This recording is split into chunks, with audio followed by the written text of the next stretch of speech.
Dans l'actualité de ce vendredi, la biodiversité au service du développement durable est le thème retenu ce 22 mai pour la célébration de la Journée internationale de la biodiversité.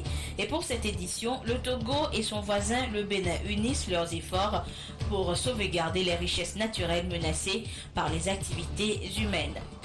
Le ministère en charge du commerce mise sur une nouvelle richesse pour booster les activités commerciales, le soja. Cette céréale, véritable manne que veut valoriser l'État togolais à travers un projet mis en route ce vendredi. Et puis le ministre de l'Urbanisme et de l'Habitat rappelle à l'ordre les habitants des zones inondables. Cette semaine, ce sont les riverains non conventionnels du Grand Contournement qui ont reçu la visite de Maître Fiatou Cécénou et de sa suite. Voilà pour les titres de cette édition. Bonsoir à toutes et à tous. Et nous ouvrons ce journal par un communiqué de la présidence de la République. Communiqué de la présidence de la République. Au terme d'un processus libre, équitable, transparent et démocratique, le peuple togolais a renouvelé le 25 avril 2015 sa confiance au président de la République en le reconduisant à la magistrature suprême.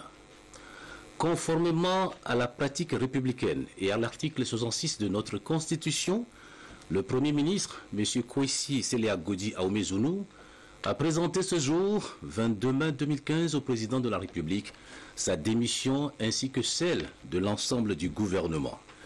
Le président de la République a accepté cette démission et a saisi l'occasion pour se féliciter des efforts qui ont été déployés par le Premier ministre et les membres du gouvernement dans l'accomplissement de leur mission. Ces efforts se sont traduits par les progrès que notre pays a enregistrés dans les domaines économiques et sociaux. Le président de la République a instruit le Premier ministre d'expédier les affaires courantes. Fait à Lomé le 22 mai 2015, la présidence de la République. Et au courrier départ du chef de l'État ce vendredi, le président de la République a adressé un message de félicitations à son homologue érythréen, son Excellence Isaias Afwerki, à l'occasion de la célébration de la fête nationale de ce pays. Le chef de l'État, Faure Gnassingbé, a saisi cette occasion pour exprimer son vif souhait de voir se renforcer davantage les relations d'amitié, de coopération et de solidarité qui existent entre leurs deux pays. Et les messages de félicitations étaient également au courrier arrivé du chef de l'État, les présidents José Eduardo dos Santos de la République d'Angola, Giorgio Margvelashvili de Géorgie, le premier ministre japonais Shinzo Abe et le directeur exécutif de Africa Consulting Group ont exprimé leurs félicitations au président Faure Gnassingbé pour sa réélection à la tête du Togo. Ils ont réitéré leur disponibilité à œuvrer de concert avec le président Faure pour le développement du Togo et le renforcement des relations entre Lomé et leurs pays et institutions respectifs. La chambre consulaire régionale de l'UEMOA a une nouvelle équipe dirigeante. Elle a été reçue ce matin par le chef du gouvernement, Kwesi Sele-Agodi Ahomezounou, à la primature. L'équipe conduite par son président Jean-Baptiste Sachivi est allée remercier le Premier ministre pour son soutien qui a permis un aboutissement heureux des travaux de la 15e session ordinaire de l'Assemblée générale de la Chambre tenue cette semaine à Lomé. Nous écoutons le nouveau président au micro de Christine Pétché-Kialodé. Nous avons été présentés la nouvelle équipe, mais surtout une partie de la nouvelle équipe qui vient d'être mise à la tête de la Chambre consulaire régionale. Nous en avons profité pour le remercier, pour avoir ouvert nos travaux, et surtout nous en avons profité pour lui envoyer un message que nous souhaitons porter au niveau des chefs d'État de la commission UEMOA par rapport à un certain nombre de préoccupations que nous avons relevées au niveau de notre assemblée consulaire tenue ici au Togo. Nous avons eu un accueil très fraternel qui a permis un environnement de travail très productif et qui a mis à la place de la Chambre consulaire régionale une bonne équipe, une équipe d'experts, une équipe de gens de métier, des gens d'affaires et qui ont une vision de développement de l'espace communautaire. C'est l'occasion de remercier le président de la République du Togo et espérer que la dynamique que nous voulons insuffler désormais aux affaires de l'espace communautaire soit portée par nos dignes représentants qui sont les 8 chefs d'État de l'Union de l'UEMOA. Après 4 jours, donc, les travaux de la 14e session de l'Assemblée générale de la Chambre consulaire régionale de l'UEMOA ont pris fin donc hier et par l'élection d'un nouveau bureau exécutif dirigé par le Bénin.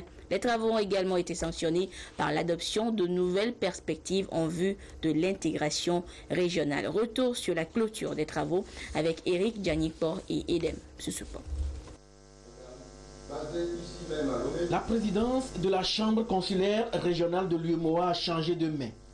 C'est le Béninois Jean-Baptiste Sativi qui va poursuivre avec son équipe le chantier de l'implication des opérateurs économiques dans le processus d'intégration régionale.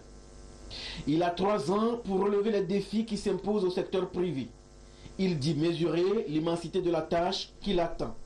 Nous devons créer une terre, une communauté favorable qui permette à n'importe quelle entreprise d'émerger. De notre côté, nous avons réfléchi déjà pour voir comment est-ce que nous pouvons créer des multinationales dans notre sous-région, et qui soient d'ailleurs très compétitives, dans la mesure où c'est encore les entreprises de la sous-région qui vont bâtir la prospérité de la sous-région, donc l'émergence, donc le développement.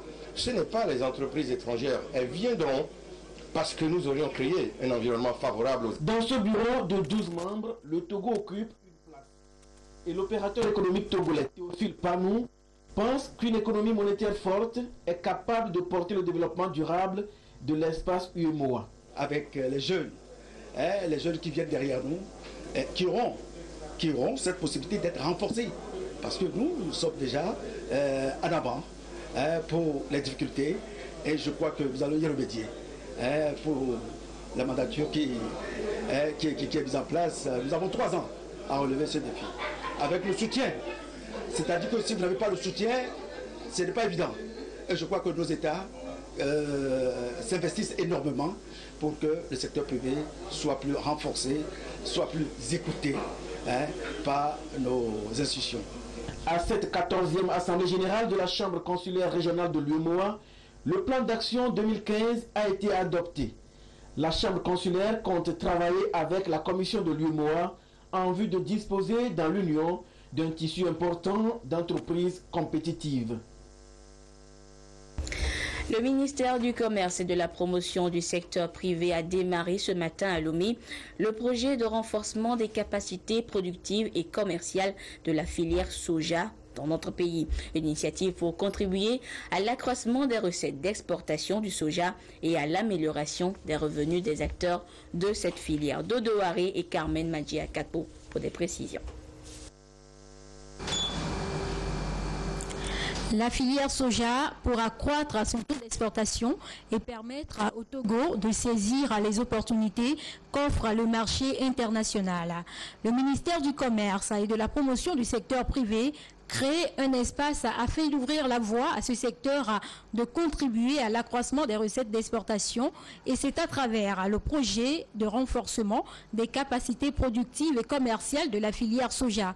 C'est le tout premier projet de la catégorie 2 du cadre intégré renforcé. Il s'étend sur la période 2015-2017 et est financé à hauteur de 3 748 733 $ US, soit environ 2 milliards de francs CFA. Le projet a deux grands volets. Donc le volet renforcement des capacités productives et un second volet renforcement des capacités commerciales. Pour le premier volet, c'est de mettre à la disposition de tous les acteurs les outils nécessaires leur permettant de produire du soja qui respecte les critères de normes. Le deuxième volet c'est le volet renforcement capacité commerciale. Nous devons donner tous les outils nécessaires, soit aux producteurs, aux transformateurs ou aux commerçants, pour pouvoir mettre le produit sous condition de vente à l'échelle internationale. C'est ce qui leur permettra donc d'exporter ces produits et de tirer les revenus nécessaires à la croissance et donc au renforcement de l'économie de notre pays.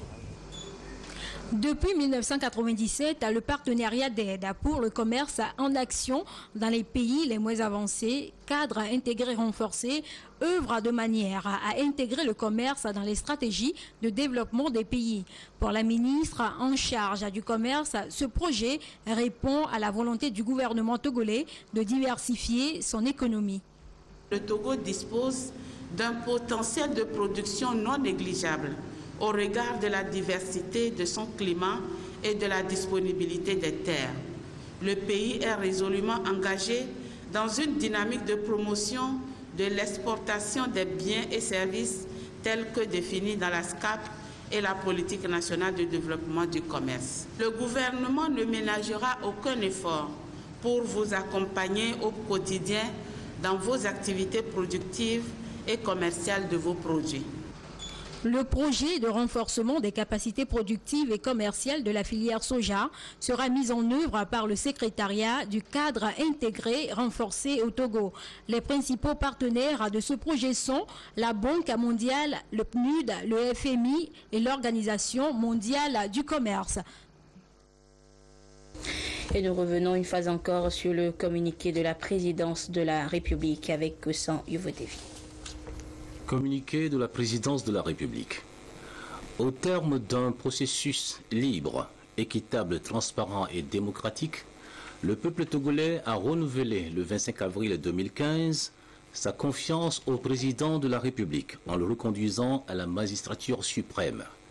Conformément à la pratique républicaine et à l'article 66 de notre Constitution, le Premier ministre M. Kwesi Seleagodi Aoumezounou a présenté ce jour, 22 mai 2015, au président de la République sa démission ainsi que celle de l'ensemble du gouvernement.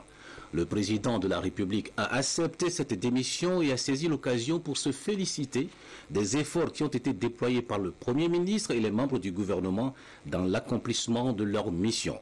Ces efforts se sont traduits par les progrès que notre pays a enregistrés dans les domaines économiques et sociaux. Le président de la République a instruit le Premier ministre d'expédier les affaires courantes. Fait à Lomé, 22 mai 2015, la présidence de la République. Le ministère en charge du commerce a donc lancé officiellement ce matin à Lomé le projet de renforcement des capacités productives et commerciales de la filière soja dans notre pays. Le soja s'intègre de plus en plus dans les habitudes alimentaires des populations. Il est vu aujourd'hui comme une céréale renfermant une multitude de valeurs nutritionnelles et donc pouvant contribuer à rendre la balance commerciale du Togo excédentaire. Quelles sont alors les vertus du soja et pourquoi le choix de sa culture dans la catégorie 2 du partenariat mondial d'aide pour le commerce? Les réponses dans ce dossier réalisé par Carmen Madji à Kerko. Le soja se révèle aujourd'hui comme un produit à fort potentiel d'exportation. Il est cultivé sur toute l'étendue du territoire national avec un taux de production de 6 000 tonnes par an. Plusieurs produits sont dérivés de sa transformation. On retrouve alors sur le marché aussi bien des produits alimentaires que cosmétiques à base de soja. Nous faisons les produits alimentaires. Il y a le lait de soja qui est ici. Il y a le thé de soja. Nous commençons à faire aussi la boisson de soja. Nous faisons le thé de soja, le macaroni soja, la viande de soja et l'outil plus de soja. Et pour les produits cosmétiques, nous faisons aussi shampoing de soja, balsam de soja, le savon de soja, pommade pour le soin corporel, pommade pour le cheveu et le savon. Il y a dans le soja des vitamines et minéraux très efficaces pour la santé. Et c'est ce qui, justement, a motivé le choix de cette filière pour la mise en œuvre de la catégorie 2 du cadre intégré renforcé. C'est révélé lors d'une étude que le soja est un produit à fort potentiel d'exportation. Ce que nous visons en tant que ministère du Commerce, comment faire en sorte que les produits respectent les normes, qu'ils soient exportés pour créer de la richesse à notre pays. Donc au cours des concertations, donc, il s'est apparu que le soja était en bonne position. C'est pour ça qu'on a commencé par ce produit. Il y a assez de vitamines dans le soja.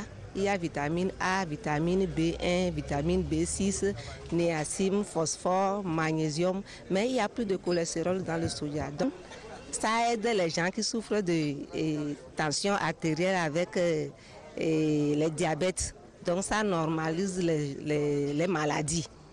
Le Togo veut alors augmenter la production de soja à plus de 60 000 tonnes par an et améliorer la qualité du soja togolais à l'exportation. Pour ce faire, il est prévu de fournir 120 tonnes de semences certifiées de soja aux producteurs identifiés chaque année. Un engagement du gouvernement qui se traduit par la volonté de faire du commerce un outil de réduction de la pauvreté. Agriculture toujours, le prix des céréales, notamment le maïs, connaît ces derniers jours une hausse sur le marché. Et le ministre en charge de l'agriculture a effectué donc une sortie de terrain pour se rendre compte de cette situation. Il en a également profité pour visiter les magasins de l'Agence nationale de la sécurité alimentaire du Togo, ANSAT, pour se rendre compte de la quantité et de la qualité des stocks. Nestor Mozo. De vente de l'ANSAT pour soulager les consommateurs par rapport à la hausse du prix du bol de maïs sur le marché, le ministre de l'Agriculture, de l'Élevage et de la Pêche a effectué une visite dans ce magasin. Nous avons constaté que les stocks sont bien là, en très bonne qualité, c'est bien rangé, le magasin est bien entretenu, et par ricochet tous les magasins de la région de la Karale. Voilà ce qui peut rassurer même les consommateurs quant aux dispositions que le gouvernement a prises pour réagir si d'aventure cette tendance haussière prenait des dimensions incontrôlables. Mais on ne va pas arriver là puisque nous avons au niveau de l'ANSAT des organes de suivi des prix sur l'ensemble du territoire. Donc quand un certain seuil sera franchi, nous allons déverser tous ces stocks sur l'ensemble du territoire national. Dans la région de la Kara, l'Agence nationale de la sécurité alimentaire du Togo a en tout 4200 tonnes de maïs dans ses magasins. Mais l'ANSAT Kara va poursuivre sa campagne d'achat auprès des producteurs pour renforcer ce stock. Je vous le disais, le ministre en charge de l'urbanisme était lui aussi sur le terrain, mais pour une sensibilisation. Fiatou Cécénou est allé rappeler aux populations vivant dans les zones marécageuses le danger que représentent ces zones inondables. Kwasi Clarisse Aticlé. Nous sommes dans les quartiers périphériques qui longent la voie du grand contournement de Lomé. Des espaces entiers très humides et des habitations construites dans le lit du fleuve Zio. C'est une zone marécageuse et en période de pluie, c'est le calvaire pour les habitants de ces quartiers.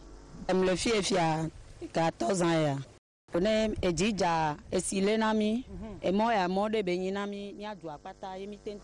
Cela fait 14 ans que je suis dans ce quartier. Quand il pleut, l'eau inonde notre maison et on ne peut même plus sortir.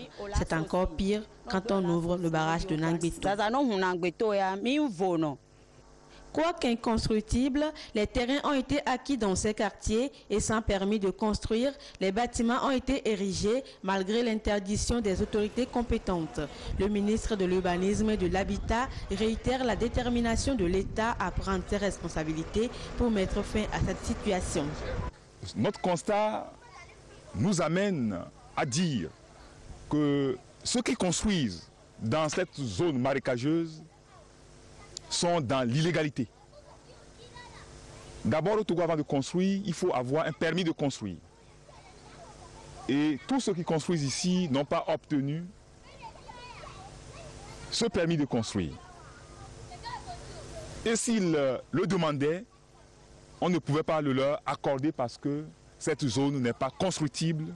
Il y a des personnes, entre-temps, qui ont été indemnisées dans ces lieux et qui, en principe, doivent quitter les lieux. Mais nous constatons qu'ils sont encore là. Et cela encourage d'autres personnes à construire encore. Fini la pagaille. Le gouvernement prendra ses responsabilités. Le gouvernement entend donc poursuivre ses actions sur le terrain pour amener les populations à comprendre la nécessité de ne pas construire dans les zones inondables. Il y va de leur propre intérêt. Au Togo, l'entreprise Ebomaf est en charge de la réalisation de plusieurs infrastructures, tant d'assainissement que routières. Mais les compétences de cette entreprise sont également reconnues dans d'autres pays africains, ce qui lui a valu les prix de l'UEMOA et de l'entreprise la plus dynamique dans le secteur des BTP. C'était le week-end dernier à Ouagadougou, la capitale burkinabé. Derman Songoy. Ils sont 15 chefs d'entreprise du Burkina Faso opérant dans différents secteurs d'activité à recevoir des prix d'excellence au cours de cette cérémonie, gala des 100 entreprises les plus dynamiques du Burkina Faso. Une initiative du cabinet Ecofinance Entreprises qui vise la promotion des entreprises du Burkina Faso dont les activités ont le plus d'impact sur l'économie du pays. Pour cette édition 2015, Ebomaf a reçu 2 prix. Le prix de l'entreprise la plus dynamique du secteur des BTP et le prix spécial de l'Union économique monétaire ouest-africaine, UEMOA. Je voudrais, avec votre permission, reconnaître officiellement à travers cette tribune que l'intégration sous-régionale est une réalité en Afrique de l'Ouest et dire merci aux différents chefs d'État et gouvernements de ces différents pays qui nous ont fait confiance en votre nom, au nom de votre gouvernement et en mon nom personnel. Cette initiative est aussi une manière de permettre aux entreprises de mieux valoriser leur image tout en rassurant la clientèle. L'entreprise Ebomaf est présente dans 5 pays de l'Afrique de l'Ouest et reçoit pour les efforts fournis le prix spécial de l'UEMOA qui est une grande distinction dans la sous-région. Ceux qui ne vont pas recevoir aussi n'ont pas démérité, puisqu'il y a des bons et il y a des mauvais. Aujourd'hui, 22 mai, je vous le disais en titre, la communauté internationale célèbre la journée mondiale de la biodiversité. Et cette année, l'attention est focalisée sur cette biodiversité au service du développement durable. Cette journée est co-célébrée à Lomé avec la République du Bénin, ce qui démontre une fois encore l'engagement des 2 pays à l'atteinte des objectifs de la Convention sur la diversité biologique. Des précisions avec Charlotte Moussimet. Au cœur de cette rencontre, la préservation de la biodiversité. Elle est malheureusement de nos jours de plus en plus menacée par sa surexploitation, la pollution, les changements climatiques, entre autres. Face à ce constat, le sort des générations futures préoccupe les différents acteurs de ce secteur. Il y a plein d'espèces végétales que l'on utilise dans la pharmacie. Il y a plein d'animaux dont des molécules sont extraites pour soigner des maladies. Mais si un jour ces animaux et ces végétaux disparaissent, ça veut dire qu'on ne peut plus recourir à cette utilité dont regorgent les ressources naturelles. L'entretien et la préservation de la biodiversité s'avèrent aujourd'hui plus que jamais incontournables pour un développement durable. Et le Togo s'y attelle. Ces efforts sont traduits par la mise en œuvre des politiques et programmes, l'exécution des projets, des avancées qui ont valu au Togo la reconnaissance et les encouragements de la communauté internationale. Pour ces progrès accomplis, les USA et les autres partenaires, notamment John Kerry, secrétaire d'État américain, ont félicité le président de la République du Togo pour son soutien à la mise en œuvre de la CITES. Et par cet acte, le Togo a lancé un message fort à la communauté internationale sur ses engagements à protéger les populations d'éléphants en Afrique et à combattre l'exploitation illégale et le commerce illicite des produits de faune et de flore sauvages du continent. Pour la circonstance, l'état d'avancement du projet de création de réserve de biosphère transfrontalière du delta du Mono, projet commun au Togo et au Bénin, financé par la République fédérale d'Allemagne et piloté par la GIZ, a été fait. La présidence de l'Université de Lomé a saisi l'opportunité pour offrir de jeunes plans au ministère de l'Environnement. La visite des stands de la mini-foire a permis aux participants de redécouvrir les espèces en voie de disparition. Toutes nos excuses pour la mauvaise qualité des images de ce reportage. Et le Togo, avec l'aide de ses partenaires, multiplie les efforts en vue de préserver l'environnement et mieux gérer ses ressources naturelles. Pour sauvegarder cette richesse, plusieurs conventions ont été ratifiées, des politiques et programmes élaborés, des outils pour faire face aux défis et enjeux liés à la conservation des aires protégées, de la faune et de la flore. Le point des efforts du gouvernement en la matière est la participation citoyenne dans la préservation de la biodiversité dans ce dossier réalisé par Danjuma Ali et Charlotte Moussimet. Le Togo dispose d'importantes potentialités en matière de diversité biologique, comportant les différents écosystèmes, la diversité spécifique et la diversité génétique de la faune et de la flore. L'on dénombre à ce jour environ 3428 espèces végétales et 3855 espèces de la faune au Togo.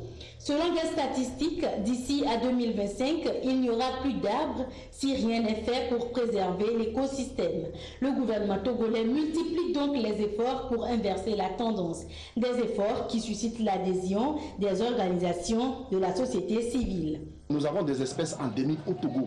Nous avons 4 espèces fauniques et une espèce floristique qui n'existent qu'au Togo sur la planète. Il faut les préserver. Il n'est pas possible que des structures viennent se mettre en place au nom de certains commerces autorisés, puissent faire partie progressivement, par devoir autoriser ou non, ces espèces-là. Peut-être le vaccin contre le sida se trouve sur le mont Adélé.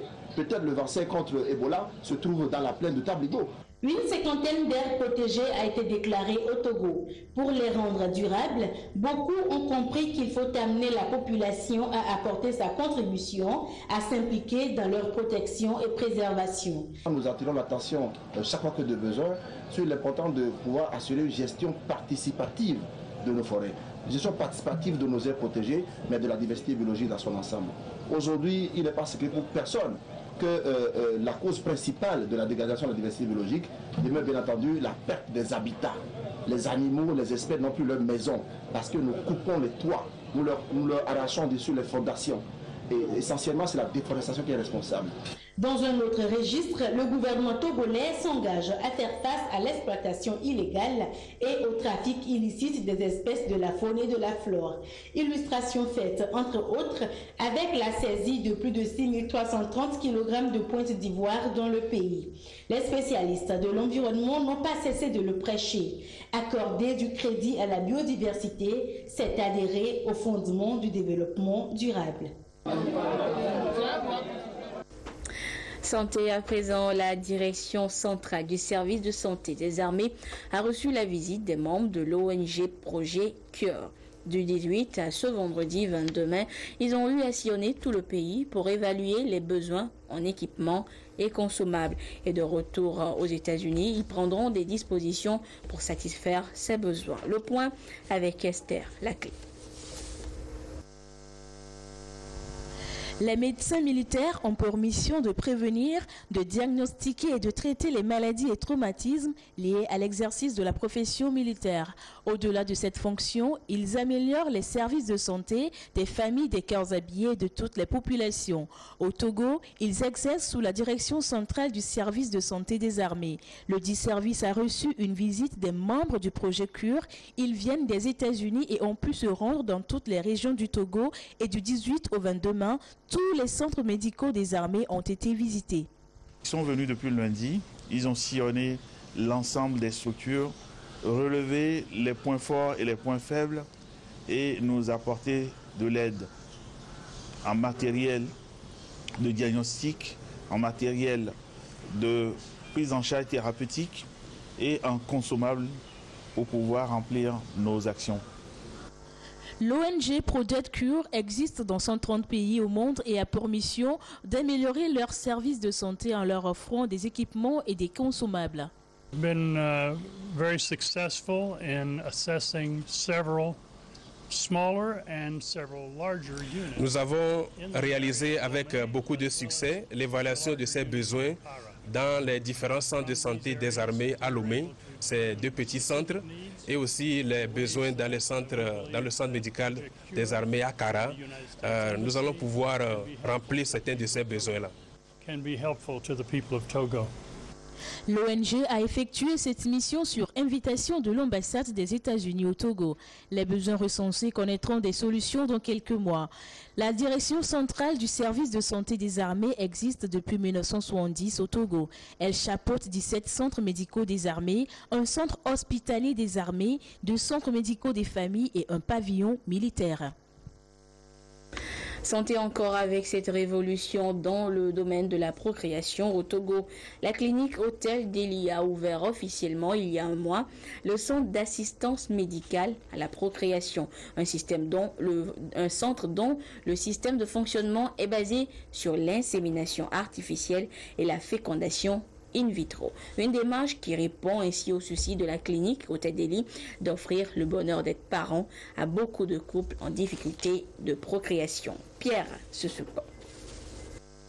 De ce centre sortiront bientôt des bébés hors contacts humains. La clinique Hôtel Deli se donne d'offrir le bonheur d'être parent aux familles qui en sont privées. Et toutes les conditions sont requises pour promouvoir ce système de procréation dit de médicalement assisté. Donc la femme peut enfin sourire avec notre centre de procréation médicalement assisté, à condition bien sûr qu'on voit de près quelles ont été les causes de son infertilité. Il s'agit de l'insémination artificielle du sperme, qui est déjà une technique que nous utilisons déjà, que nous employons déjà. Il y a la fécondation in vitro classique, qui consiste à prendre le spermatozoïde de l'ovule de la femme et ensemble au laboratoire, on fait la fécondation, l'embryon naît dans le laboratoire et après on prend l'embryon qu'on remet dans l'utérus de la femme et avec l'aide de Dieu, l'embryon grandit, devient un fœtus et 9 mois plus tard, le bébé naît. L'ouverture de ce centre d'assistance médicale à la procréation a coïncidé avec un enseignement post-universitaire sur la thématique. Des experts nationaux et internationaux ont revisité les différentes indications et techniques nécessaires à la mise en œuvre de ce système. Et tout cela pour que le sourire naisse dans les couples. Un couple ayant un problème de procréation, un problème de fertilité, il faut que la médecine aide le couple à avoir un enfant. Et c'est dans ce cadre que nous avons créé ce centre, aidé à créer ce centre à Lomé pour prendre en charge nos sœurs de Lomé, nos femmes de Lomé qui ont des problèmes pour tomber enceinte. La clinique a investi dans du très très bon matériel et il n'y a aucune raison que ça ne fonctionne pas puisque toutes les conditions sont requises, vraiment. C'est un pari que compte gagner la clinique Hôtel Deli qui demande seulement aux patients de se lever un peu plus tôt pour diagnostiquer le mal. La Société des postes du Togo SPT a initié depuis lundi une formation de remise à niveau de ses agents, guichetiers et receveurs sur l'accueil et la gestion de la clientèle. Une manière d'insuffler une nouvelle dynamique et un éveil commercial à ces agents pour fidéliser la clientèle. Lucassi, Esther Laclé. La Société des postes du Togo SPT, de plus en plus confrontée à l'usage accru des technologies de l'information et de la communication, s'inscrit dans une nouvelle dynamique. Elle s'est lancée dans une démarche de modernisation profonde avec à la clé l'automatisation de ses services. Les guichetiers et receveurs ici présents s'approprient les techniques d'accueil et de gestion de la clientèle. Une démarche dont la perpétuité devra fidéliser et accroître le nombre de la clientèle. Aujourd'hui, la Poste est tenue d'être à l'écoute de sa clientèle et d'anticiper par rapport aux exigences du marché. Et donc, c'est à cet effet que nous avons sollicité le concours du fonds du FNAPP pour nous accompagner à améliorer la formation en termes de relations clients de nos agents de guichet qui font la vitrine de la Poste. Les partenaires financiers et techniques de cette formation, en l'occurrence le Fonds national d'apprentissage, de formation et de perfectionnement professionnel FNAFPP, ont réaffirmé leur engagement à toujours accompagner la SPT pour qu'elle améliore davantage son service clientèle. Il ne s'agit pas juste de servir, et lorsqu'on a une connaissance de la gamme diversifiée de services, chaque occasion est une occasion d'affaires.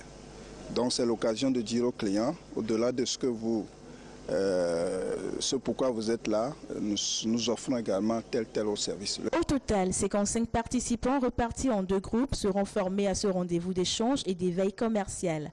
Plusieurs modules seront donc développés au cours de cette formation, à l'instar des fondamentaux de la pratique du marketing en entreprise et les techniques relationnelles avec les clients. Fin de ce journal. Merci de votre aimable attention, notamment du côté d'Abom et Calavi au Bénin. Au revoir.